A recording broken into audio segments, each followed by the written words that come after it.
बुद्धिमान की परीक्षा। बहुत समय पूर्व जब गुरुकुल शिक्षा की प्रणाली होती थी तब हर बालक को अपने जीवन के 25 वर्ष गुरुकुल में बिताना पड़ता था।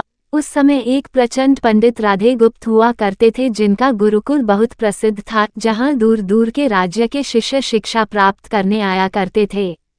बात उन दिनों की है जब राधे गुप्त की उम्र ढलने लगी थी और उसकी पत्नी का देहांत हो चुका था। घर में विवाह योग्य एक कन्या थी। राधे गुप्त को हर समय उसकी चिंता सताती रहती थी। वो उसका विवाह एक योग्य व्यक्ति से करना चाहते थे जिसके पास संपत्ति भले ना हो पर वह कर्मठ हो, जो किन्हीं भी परिस्थिति में उसकी बेटी को खुश रखे और उचित समय पर उचित निर्णय ले सके। एक दिन उनके मस्तिष्क में एक ख्याल आया और उन्होंने इस परेशानी का हल सोचा कि क्यों ना वो अपने खुद के शिष्यों में से ही योग्य वर की तलाश करे। उनसे बेहतर उनकी बेटी के लिए और क्या हो सकता है। इस कार्य के लिए उन्होंने बुद्धिमान की परीक्षा लेने का निर्णय लिया और सभी शिष्यों को एकत्र किया। राधे गुप्त ने सभी से कहा कि वे एक परीक्षा आयोजित करना चाहते हैं जिसमें सभी की बुद्धिमानी का परिचय होगा। उन्होंने सभी से कहा कि उन्हें अपनी पुत्री के विवाह की चिंता है जिसके लिए उनके पास पर्याप्त धन नहीं है, इसलिए वे चाहते हैं कि उनके शिष्य विवाह में लगने वाली सभी सामग्री कैसे भी करके एकत्र करे। भले उसके लिए उन्हें चोरी का रास्ता चुनना पड़े, लेकिन उन्हें चोरी करता कोई भी देख ना सके, इसी एक शर्त का पालन सभी को करना है। अगले दिन से सभी शिष्य कार्य में जुट गए। रोजाना कोई न कोई तरह तरह की वस्तुएं चुरा कर लाता और राधा गुप्त को दे देता। राधा गुप्त उन्हें एक विशेष स्थान पर रख देते क्योंकि परीक्षा के बाद यह सभी वस्तुएं उनके मालिक को वापस करना जरूरी था, क्योंकि वे अपने शिष्यों को सही ज्ञान देना चाहते थे।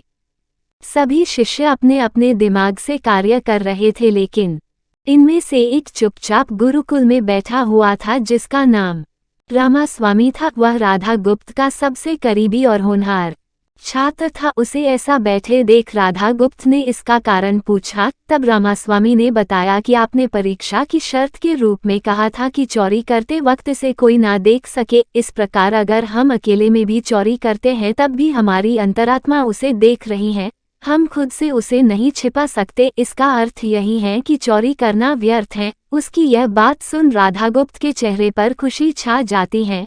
वे उसी वक्त सभी को एकत्र करते हैं और पूछते हैं कि आप सब ने जो चोरी की, क्या उसे किसी ने देखा? सभी कहते हैं नहीं। तब राधा गुप्त कहते हैं कि क्या आप अपने अंतर्मन से भी इस चोरी को छिपा सके?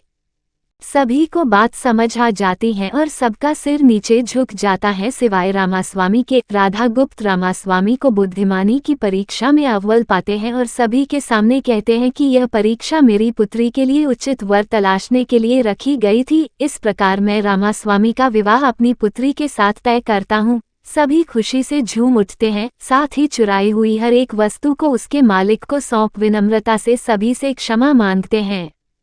कहानी की शिक्षा। बुद्धिमानी की परीक्षा से यही शिक्षा मिलती है कि कोई भी कार्य अंतर्मन से छिपा नहीं रहता और अंतर्मन ही मनुष्य को सही राह दिखाता है। इसलिए मनुष्य को किसी भी कार्य के सही गलत के लिए अपने मन को टटोलना सबसे जरूरी है।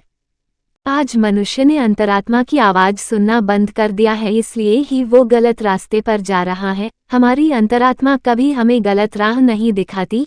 यह जरूर है कि मन की आवाज हमें वो करने की सलाह देती है जिसे दिमाग कभी स्वीकार नहीं करता, क्योंकि दिमाग सदैव स्वहित में कार्य करता है और मन हमें सही और गलत का परिचय करवाता है।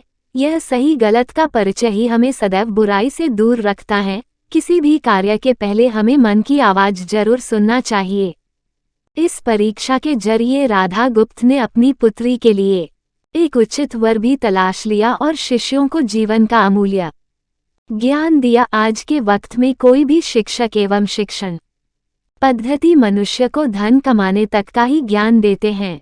एक बालक का सर्वांगीण विकास कहीं न कहीं लुप्त हो चुका है। आज का मनुष्य केवल बड़े होकर एक धनवान व्यक्ति बनने का ही ज्ञान विद्यालयों में लेता है। उस बालक को सही गलत का बोध कराने का दायित्व कोई भी नहीं लेता, क्योंकि उनके माता पिता भी आज के दौर में बस पैसा कमाने में लगे रहते हैं और शिक्षक भी केवल किताबी ज्ञान देकर अपने दायित्व से मुख मोड़ लेता है। ऐसे में यह छोटी छोटी कहानियां व्यक्ति को सही गलत सिखाने में अहम भूमिका निभाती हैं, लेकिन आजकल इसके लिए भी वक्त मिलना मुश्किल है। यह एक गंभीर समस्या है जिसके फलस्वरूप आज के बच्चे आसानी से गलत राह पर चलने लगते हैं और उन्हें इसका भान तब होता है जब वे पूरी तरह ग्रस्त हो जाते हैं। अतः जरूरी है कि हम सभी आज की पीढ़ी को ज्ञानवर्धक बातें भी सिखाएं।